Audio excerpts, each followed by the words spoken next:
Let me start by giving you an idea of the difference. Positive spirit guides.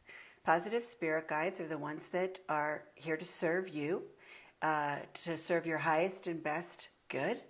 They're here to help you, support you, guide you, illuminate options for you, maybe occasionally give you a nudge in the right direction versus the wrong direction.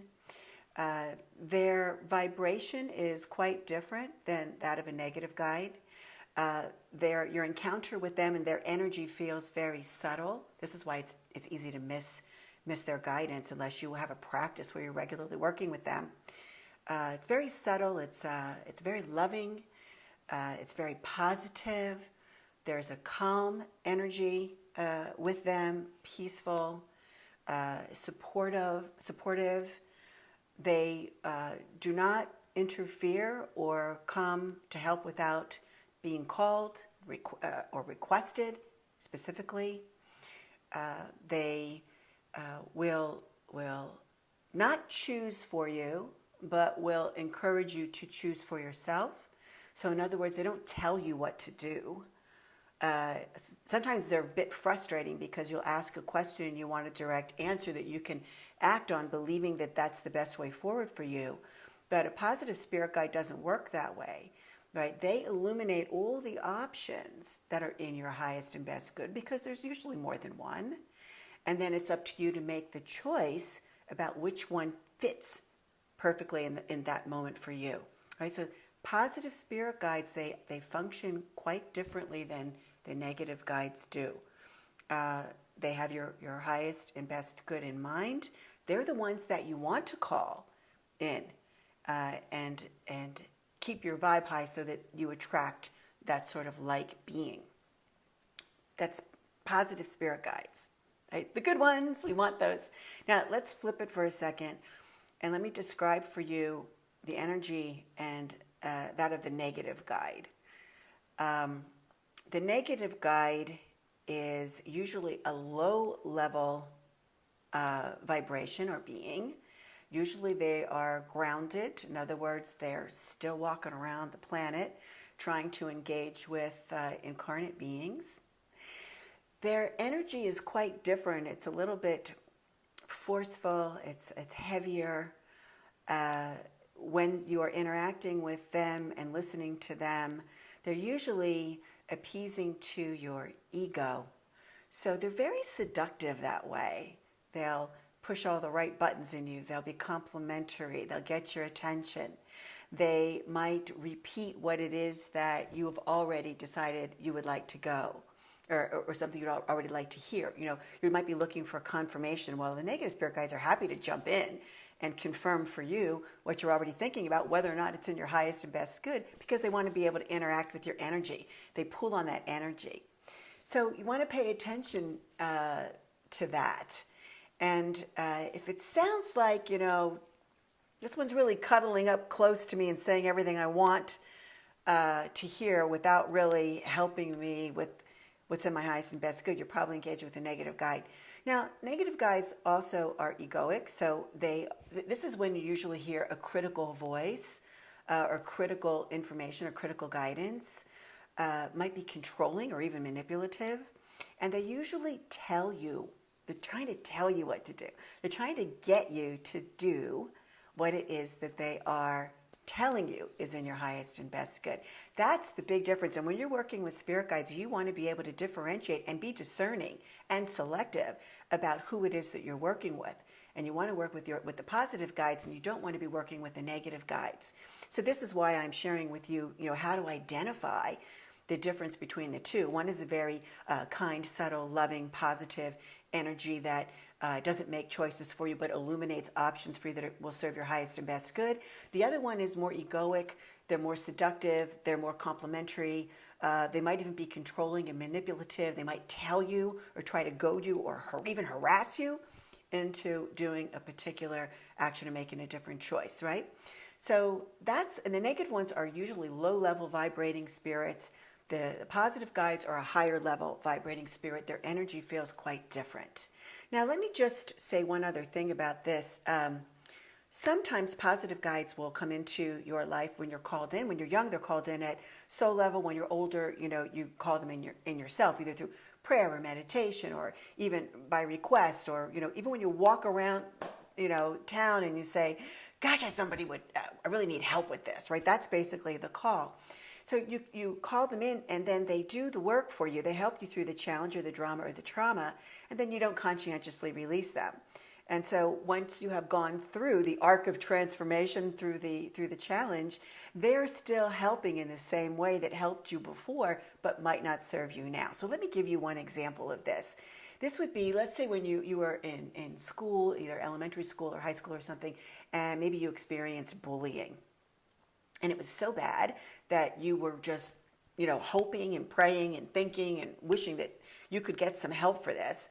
And you call in, a spirit guide to help you become less visible, less noticeable, so that you aren't the center of their attention. You want to be ignored. You just want them to leave you alone. You don't want them to be considering you and looking at you and seeing how they can interact with you. And so the spirit guide helps you become a little less visible, a little less attractive. They don't have their focus on you. And let's say the bullying subsides, stops, or you're able to manage it. And then you don't release the guide. And so the guide continues with that support in that same vein, that same essence, that same purpose. And 20 years later, you're in a career, you're grown up, you're adulting, and you're going for the promotion, and guess what? You can't understand why you keep getting passed over. And it could be because that program was still running. And so now, even the people that could help you and support you and want to don't see you, you're not standing out, you don't capture their attention. You see how it changed into a negative. So that's how sometimes it can switch when it's hanging out in your energy field, or it's part of your soul record. And ways to deal with that are various. I like to clear that in the soul record because that's where I usually would find it. So let's talk first about how you attract them, and then we'll talk about how to get rid of them. So attracting negative spirit guides, we attract them. Some are walking around, just looking for a weak energy source or something that they can latch onto. They can easily latch into your energy in a crowded elevator, in a hospital, at a workshop, on the bus, on the train, going through your day, right? So this is why your own energetic boundaries need to be strong at all times, particularly though when you're working with spirit guides, right? Because once you open up that portal, that whole world knows that you can hear and see and work with them, and all vibrations will try to get your attention. You want to be able to filter through them and only select and work with those that are positive spirit guides that have your highest and best interest as their mission as well. But you will be in competition on that end for that kind of attention, particularly from the negative ones. And I find that people draw negative spirit guides into their realm when they are, well, the first big one that draws negative guides to you is any and all kinds of addiction. Being a workaholic is a form of an addiction.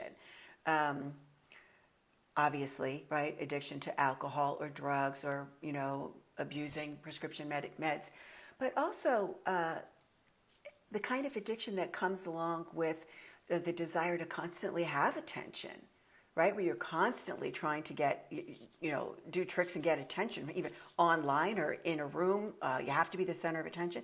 Or maybe you're constantly going from, lover to lover to lover, or you have a spouse and you are still searching for attention from either, one night stands or sexual relationships, or maybe you have a sex addiction. But see, all of these that I'm describing fall within that addictive personality, in addition to doing things the same way, not welcoming change, choosing to do the same thing over and over again, even when you want some change, because you know how to do that, it's easy, you're comfortable with it. So this could be everything from insisting on driving to work the exact same way every day and having the same routine, to choosing over and over again the same thing that isn't bringing what you really want or need, but it's just something that you have developed a pattern or a habit of doing, and you're not willing to break the habit or the pattern, right? So that would look very much like an addiction. You don't have control of yourself. So one of the easiest ways, to be able to throw off some of the negativity is change it up. Be willing to make some changes. Obviously, deal with the source of your addiction and get treatment for it, and be able to recognize the patterns of behaviors that have become, kind of regular. The other is if you are vibing really low, right? You ever hear everyone say, get in touch with your higher self? Well, there's also a lower self. And a lot of people that do spiritual bypassing are actually engaged with their lower self, and they're making choices that are not congruent with, who they would be if they were vibing high, like gaslighting and ghosting, not telling people the truth when they're asking you for the truth, doing some sort of cover up, hanging out with people that are bringing you down rather than people that are elevating you. Okay, so you want to be cautious about that. Are you just working in the spiritual realm, to be able to expand your spiritual self or your spiritual experience, but really you're using it as an explain away, an excuse to be able to behave in ways that you don't actually want to change. Let that sink in for a moment. That's called spiritual bypassing. And we see that a lot, even in the spiritual community, right? So check yourself on that one, because you'll get a boatload of negative guides trying to find you if you're doing that. The other is when you weaken your energetic state from being overwhelmed and stressed, doing too much, running around too much, having too much worry, fear, worry, anxiety, panic, and not getting some help for that. So that will wear you down almost in the same way that you are physically worn down, right, from doing something. But your energy gets worn down, and it's much easier to sort of penetrate your boundary and to connect with you for a low level being to be able to match that stress. It calls it in. The other is, and this one's kind of interesting to people, is when you are unfocused, don't have any priorities or goals, can't pull yourself together to get anything done. You're very passive in your life.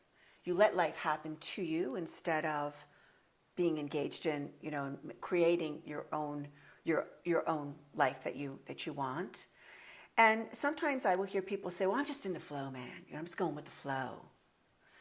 Well, not really. What you're doing is you're going with no flow, with somebody else's flow, right? You're being nudged and pushed in directions you might not even want to go, and you're just sort of passively being a passenger on board. What you want to be doing is you want to create your own flow, and you want to make sure you're working to stay in your flow, not just going with the flow. What flow? So you want to ask yourself, what flow am I going with? Is it my flow? So you want to differentiate between that, right? One's negative, one's positive. You want to be in your flow. And then your guides, the positive guides, come in to help you, right, to stay in your flow. If you're in somebody else's flow, you're willing to be pushed around. And so those low-level vibrating beings that are negative come in and try to push you around. Because their agenda is quite different. They're not here to serve you. They are here to serve themselves. Some of them are like clowns. They just want to interact with you and see you react. And they get great satisfaction from that. Some of them want to, push your buttons. Some of them want to live through you. Some of them want to just grab some of your energy. So they're very negative. So once you've been able to establish that, you've got some negative spirits on board, or you got them around, then you can begin to understand it and deal with it. So first check with yourself. Am I too stressed? Have I got an addiction thing? What is going on with my energy? Am I passive? Am I just going with the flow? Am I unfocused? Am I prime target for negative spirit guides? How's my vibration? Am I vibing high or am I vibing low? Am I gaslighting and ghosting people and saying, oh, I'm just gonna let them go because they don't serve me anymore? and you're really ghosting and gaslighting, right? That's called spiritual bypassing. That means that you're not really dealing with your situation, your behavior or your situation, and then you're just sugarcoating it with some sort of spiritual excuse, shall we say, or camouflage or sugarcoating, spiritual sugarcoating. Let's put it that way, right? Which is false. You're not walking your talk. I see that a lot. So that's a couple of ways that you can be able to identify negative guides. You can be able to understand how you might be drawing them to you. And now here's how you're going to get rid of them. First, there is universal law that not only works on planet Earth, but works everywhere in the unseen world as well, in the spiritual realm. And that is this: incarnate beings on Earth supersede discarnate beings. Right? So they really have no power here unless you give it over to them. That's really the key. Are you giving over your power? Right? So that may be why you've got a negative spirit hanging around on board, sliming you. You might be listening to them. The other is you want to, with intention, recognize them. I find that if most people encounter a negative being or a negative spirit, and what do? They want it to go away, they run away, they don't want to deal with it, they don't want to face it. That's what really happens. Maybe they, run to church and hope that somebody's going to help them with that. It's your responsibility to deal with it.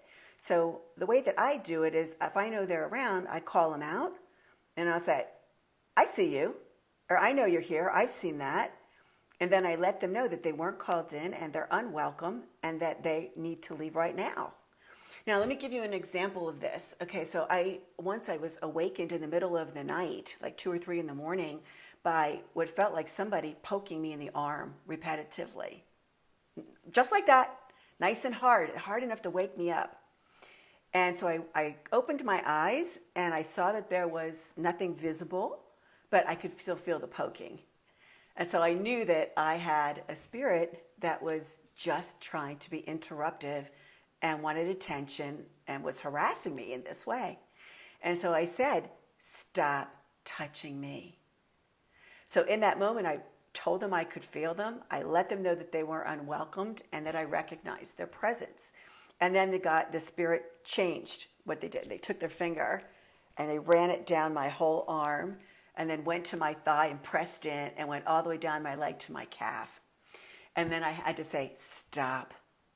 Stop. You are not powerful here. You know the rule.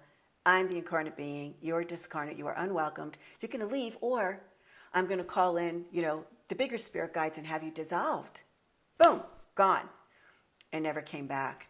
Another one was quite different than that. I think it was a spirit that was residing in my home when I first bought it. So it wasn't attached to me. It was attached to the property. And it tried to push me down the steps by the first week that I had moved in. Where you're standing at how somebody shoves you. And I was at the top of my steps by myself, and I felt the shove. And I went to grab the railing, and, I could feel my positive spirit guides come in and put like a buffer under me because I never hit the steps, even though I went down the staircase to the bottom. And that was a shouting match. That was a shouting match with this guy, and I could feel it. It was not going. So I had to really work that one, and didn't stop until I felt it leave. And you can feel it. Sometimes even your hair goes with the wind that leaves. So you have to face them. You have to face them. And usually they're not that rough where they are pushing down the steps. Usually it feels like a sliming. You got some bad things that are happening all the time. You just can't. Even though you think you're high vibing, you got to smile. You're being positive, and you're getting big bags of shit all the time. Right, that's probably a negative spirit or negative entity that's at least hanging out in your aura, if not actually pretending to be a positive spirit guide and you're listening to it. So in that case, I had to face it down, tell it it's unwelcome, remind it of universal law, have it go away. Usually the intention and the request for it to leave works. Usually it works. When you're not sure, the way that I work with clients, and I do a lot of Akashic record work, soul work, where I go in to look at the soul record, and part of my looking at the record tells me how many spirit guides they have. how many of them are positive, and if there are any that are negative, when they were acquired, why they were acquired, what's the program that they're running, and do they need to be released? And so I work that at the soul level in the soul record. So I gather all that information, and then I make a request in the Akashic Records for the Akashic Record Guides to clear that information. I sort of do my own kind of request. It's almost like an invocation and a clearing. And then my client has soul work, kind of like homework, to do to confirm for the Akasha that we want them out. Okay, so that's another way to do it. A third way that I do often, very often, is I'm also a Reiki master in both Usui and Karuna Reiki.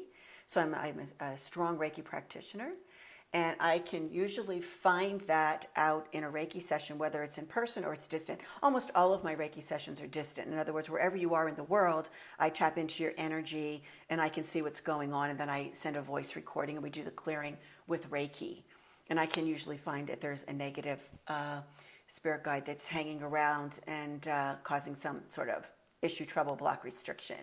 So that's another way to do it. So you can do it on your own, right, by facing it and letting it know that it's unwelcomed, and with intention it leaves. And if you have to really get into it with them and stake your ground, shoring up your own energy so that they can't find you in the first place. Because that's what happens, is when you raise your vibration and you are solid and you are commander of your own life and your vibration's higher, because the negative guides are low level vibration, they're operating down here. But when you raise your vibration and you're up here, they can't see you. It's like you're invisible, right? So that's why when you ever hear people say, vibe high, raise your vibration. We're not talking about walking around with a pretty happy smile on our face for everybody. We're talking about our energy and raising that vibration. And there's lots of ways to do that, and that's probably a topic for another time. I guess you could Google it. How do I raise my vibe energetically? And make sure that you're vibing higher, because then they don't see you. Like when I first started dabbling in the spiritual realm and I was untrained. I have professional training and I'm a professional, and years of it. But there was a time when I had this ability, but I was untrained, didn't know how to manage my energy. Had a lot of encounters with negative spirits in a variety of different ways. Almost to the point that it sort of just blasted me right out of the profession until I was able to learn how to not only manage my own energy, but manage them. So, you had to consciously, keep the vibe high, because in the early stages when I wasn't able to manage my energy, my boundaries were loose and anything could come in and grab my attention.